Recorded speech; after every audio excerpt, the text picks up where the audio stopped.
तो देखो पहला सवाल लिखा है और ये सवाल एक नहीं 3-4 एग्जाम में ऑलरेडी आ चुका है, लेकिन कहीं कहीं घूम फिर के वापस आ ही जाता है।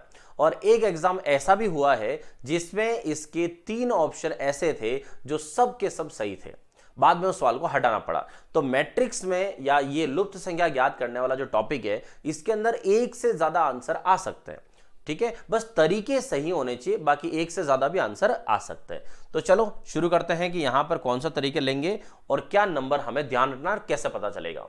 जैसे ये नंबर आया 3 4 5 6 8 10 12 13, यहां क्वेश्चन मार्क है। आपको सबसे पहले ये चेक करना है कि यहां पर कोई पैटर्न है क्या। पैटर्न का मतलब ये होता है कि एक तरफ सिर्फ बड़ी बड़ी संख्या हो और बाकी तरफ छोटी छोटी संख्या हो, ऐसा कोई पैटर्न चल रहा हो। जैसे देखो 3 4 5 उधर बढ़ा है, 6 8 10 उधर बढ़ा है, 12 13 उधर बढ़ा है, तो इसका मतलब इधर वाला जो नंबर है वो इनसे तो छोटे ही आएगा, मतलब 12 और 13 से छोटा ही नंबर आएगा, तो यहां से छोटा नंबर आएगा। अब ये कि पैटर्न क्या बनाता है हमें वो ढूंढना है। तो इसमें आप एक एक शुरू करता हूं, मैं आपको एक एक पैटर्न बताता हूं। जैसे सॉल्यूशन नंबर 1, क्या हमें आंसर कैसे ढूंढने होते हैं और क्या क्या आंसर मिल सकते हैं। तो देखिए सबसे पहले 3 और 4 5, तो हम ये ढूंढते हैं कि 3 4 से 5 कैसे बन सकता है, ठीक है, 3 और 4 से 5 कैसे बन सकता है। या फिर आप यूं भी ले सकते हो कि जो 4 है बीच वाला वो 3 और 5 से कैसे बन सकता है, ठीक है। आप ऐसा कोई नियम नहीं कि 5 ही बनाओ, आप इधर से इधर बनाओ, इधर से इधर बनाओ, सब चलेगा। तो यहां से हम सबसे पहले ये देखते हैं कि 3 और 4 से 5 कैसे बन सकता है, ठीक है। तो यहां 3 और 4 का आधा कर सकते हैं, सम संख्या है, 4 का आधा कितना हुआ 2, यहां कितना है 3 और 2 जोड़े कितना हो सकता है 5 हो सकता है। इसका मतलब यहीं पर सॉल्व भी करना, यहीं पर उसका आंसर भी है उसी लाइन में ही।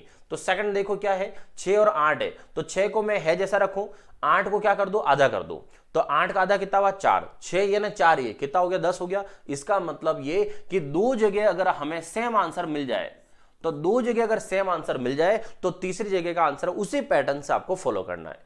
तो इसका सॉल्यूशन लिख देता हूं मैं। देखो सबसे पहला सॉल्यूशन हम क्या कर रहे हैं, 3 का 3 है, जो 4 है उस 4 का हम कर रहे हैं आधा, तो 3 और 4 का आधा या 2, तो 3 और 2 हमें कितना मिल गया 5। क्लियर। सेकंड में जो 6 है प्लस 8 जो है उस 8 का आधा, तो 8 का आधा हुआ 4, तो 6 और 4 मिलकर हो गया 10।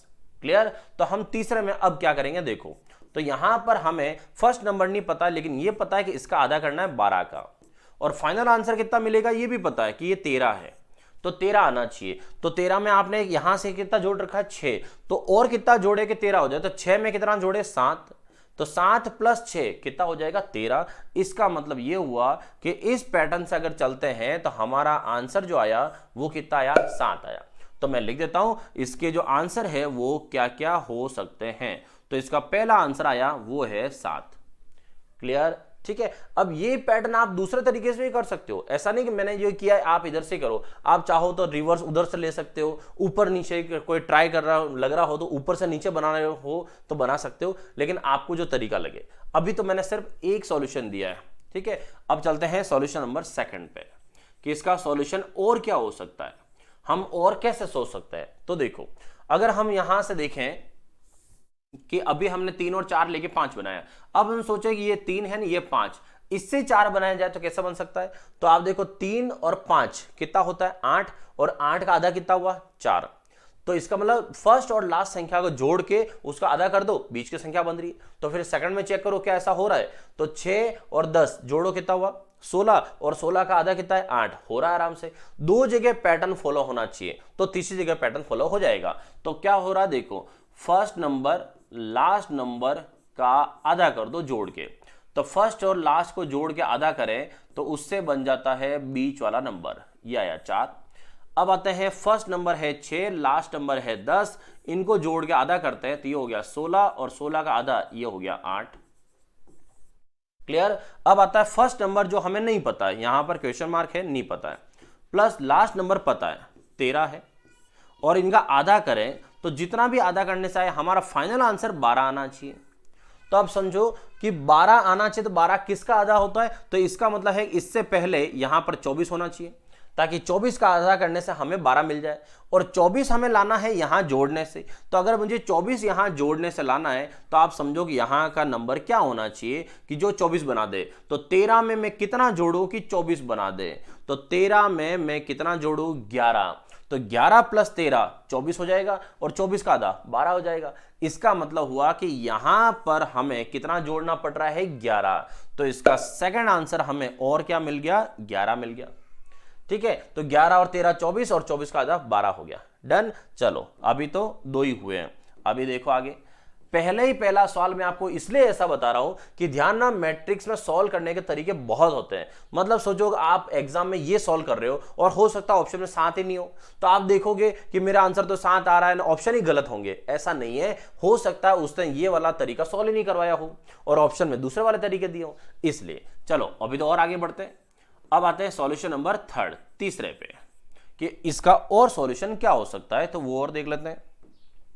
अब यहां पर जो है, ये जो सवाल है ये थोड़ा सा और आगे बढ़ाएं, तो इसको आगे बढ़ाने से हम अब चलते हैं इसके स्क्वायर पे।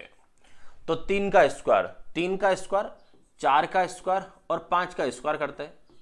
तो 3 का स्क्वायर दोस्तों कितना है? 9। 4 का स्क्वायर कितना है? 16। 5 का स्क्वायर कितना है? 25। क्या इनमें कोई रिलेशन है? तो 9 प्लस 16, 9 प्लस 16 कितना होता है? 25, और ये सामने कितना लिखा है? 25। इसका मतलब क्या हुआ कि 3 square plus 4 square equal to 5 square. मतलब ये है पाइथागोरस जो है उसके सेट। मतलब 3 स्क्वायर और 4 स्क्वायर का योग हमेशा 5 स्क्वायर के बराबर होता है। तो इसका मतलब हुआ फर्स्ट वाले का स्क्वायर और सेकंड वाले का स्क्वायर दोनों किसके बराबर है? 5 स्क्वायर के बराबर। एक सॉल्यूशन यहां से ये बैठता है, तो क्या सेकंड भी सही है क्या? तो सेकंड में है 6 square plus 8 square equal to 10 square. हो रहा है नहीं हो रहा है? चेक कर लो। तो ये है 36, ये है 64, 8 स्क्वायर, और टोटल मिला के कितना हो गया? 100। हाँ बिल्कुल बैठ रहा है। तो इसका मतलब 2 जगह बैठ गया है, तो तीसरे को तो हमें बिठाना ही है। तो तीसरा क्या है वो देखो। तो तीसरा कह रहा है कि 12 का स्क्वायर, यहां से 13 का स्क्वायर, 12 का स्क्वायर है 144, 13 का स्क्वायर है 169, और अब आता है कि यहां क्या होना चाहिए? तो 169 हमें आंसर लाना है, ठीक है, जोड़ के लाना है। तो 144 हमारे पास है, 169 लाना है, तो यहां कितना होना चाहिए? तो इसमें से घटा के देख लो कितना और ऐड करें। 9 में से 4 5, और 6 में से 4 2। तो इसका मतलब हुआ कि यहां पर कितना जोड़ दो आप? 25। 25 जोड़ो 144 में तो 169 आ जाएगा। अब 25 किसका स्क्वायर होता है? तो 25 होता है किसका स्क्वायर? 5 का स्क्वायर। इसका मतलब हुआ कि यहां का नंबर कितना हो सकता है? 5। तो यहां पर तीसरा आंसर जो आया वो कितना आया? 5। क्लियर? अब मैंने आपको शुरू में बोला था कि ये सवाल बहुत सारे एग्जाम में आ चुका है, और एक एग्जाम ऐसा भी आया हुआ है जिसमें 3 ऑप्शन, तीनों के तीनों ऑप्शन में थे, जो तीनों ही राइट है, इसलिए उसको बाद में जाके सवाल को हटाना पड़ा था, डिलीट करना पड़ा था।